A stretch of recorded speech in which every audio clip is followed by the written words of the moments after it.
How's it going, guys? I'm back here again, and I'm doing another video about music here, which I haven't done in a bit, but this one is going to be on 5 albums I wish I had bought a physical copy of. One of these is new, so, you know, I haven't bought my physical copy of it yet, but I might. But these are 5 albums. Like, a few of these I don't even know why I don't at this point, considering like how many of my other like favorite albums of all time I have on CD. I mean, my CD collection back here is huge and everything, and I have so many great albums on CD, but for whatever reason I just don't have these, so we're going to go into that now actually. So number 1, now this is actually a newer one that released I believe just this year actually, that I just recently listened to, was Lies They Tell Our Children by Anti-Flag. Now this album, absolutely great album, probably one of my favorite recent releases that Anti-Flag's put out, and this album has a great message overall,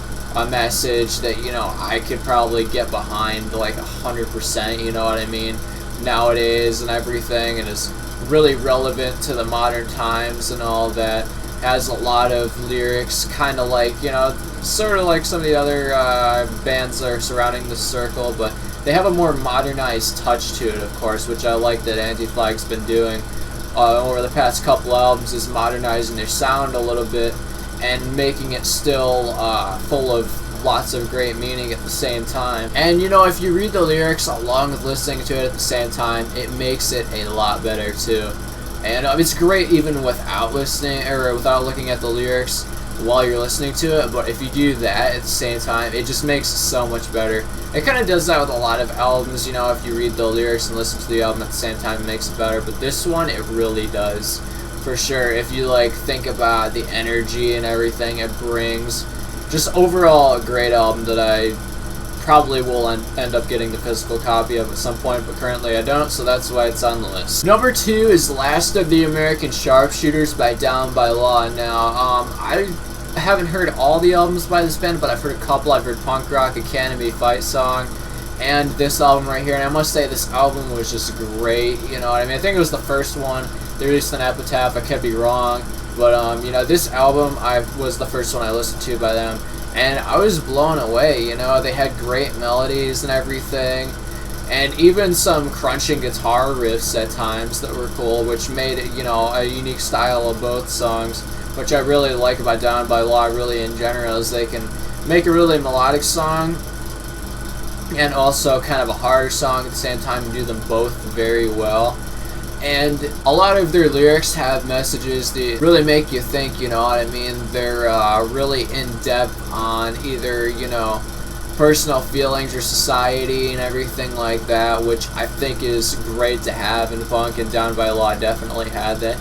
And their sound is very unique as well. It's, you know, it's not exactly like how NoFX is or something, you know, not that there's anything wrong with sounding sort of like NoFX, but Down by Law kind of made a point of, you know, trying to sound very unique and everything, and not exactly like NoFX, and they definitely did it very well, and it definitely makes them stand out. I mean, which is why I'm kind of questioning why they're so underrated, you know what I mean? Overall, you know, a great album though.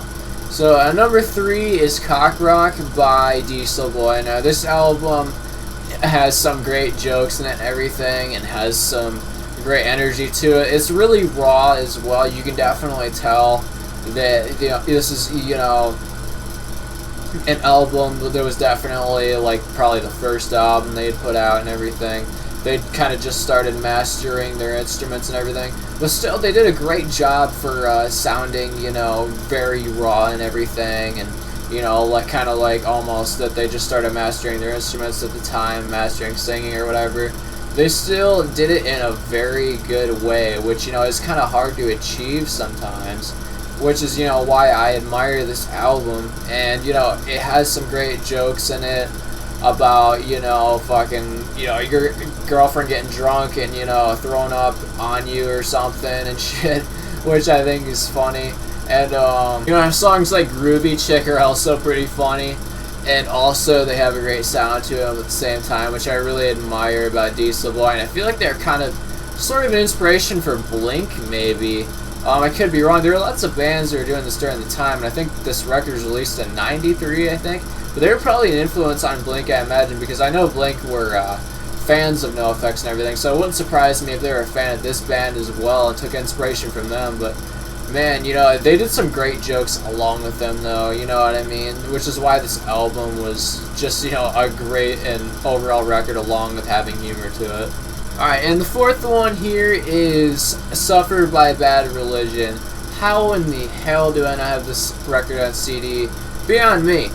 But honestly, one of the greatest punk albums in history, honestly. Simply because the lyrics and the execution, the songwriting, even, you know, the guitar sound is just great and everything. And this album was just solid, man. How do I not have this on CD, like I said? Need I say more? I mean, a lot of bands use this sound basically to create kind of what 90s punk was, including NoFX. And a lot of bands on Epitaph as well, you know, because Bad Religion is, well, specifically Brett Gurewitz is the owner of Epitaph Records and everything, and still actually runs it to this day and everything, and they still put out some killer bands.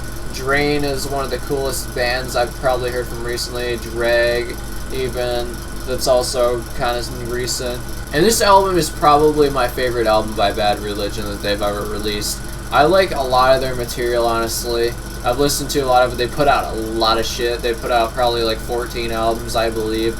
But this album, man, there are so many sing-alongs on here and so many songs to raise your fist to that, you know, you can do it for so many different reasons, you know what I mean? Like, do what you want, like short songs like that even, they executed very well and put great lyrics into them and everything. You know, Descendants kind of had a lot of these songs, but, you know, they weren't as sophisticated sounding as a lot of songs in this album were short, like Do What You Want and everything. And many other songs on this album that were kind of like that, like around the 1 minute mark. And number 5, I'm actually including a metal record on this because, you know, I know I'm mostly kind of into punk, but I do like other genres as well. I like all sorts of music. Punk is just my favorite. But I'm including Burn My Eyes by Machine Head here. Now, this album, I really wish I had it CD, man. This is one of my favorite metal records probably of all time. Burn My Eyes by Machine Head.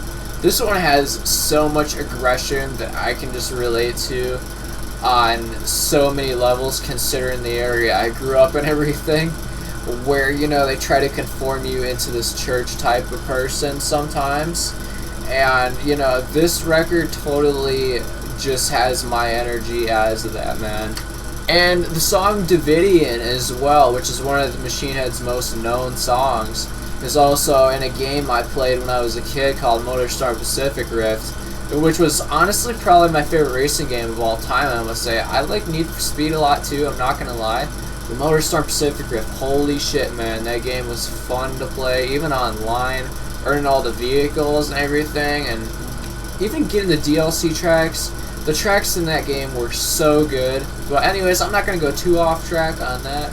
I'm going to talk about Burn My Eyes. Man, this album is great, full of aggression. Like I said, very crunching guitar solos, like Metallica kind of, or Megadeth. It's very thrashy, probably the thrashiest album they've released. And if it's possible not to headbang to this song, or this album, then I'd be very surprised.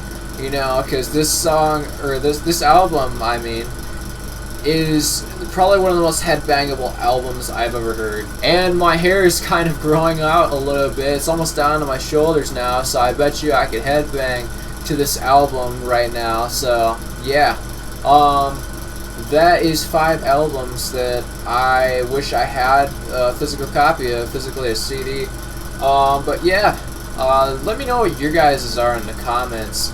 I'd be curious to, you know, see what you guys are interested in, you know, with your musical tastes and everything, because I always like finding new music. So let me know what your guys' are in the comments, and I will see you guys later. Peace.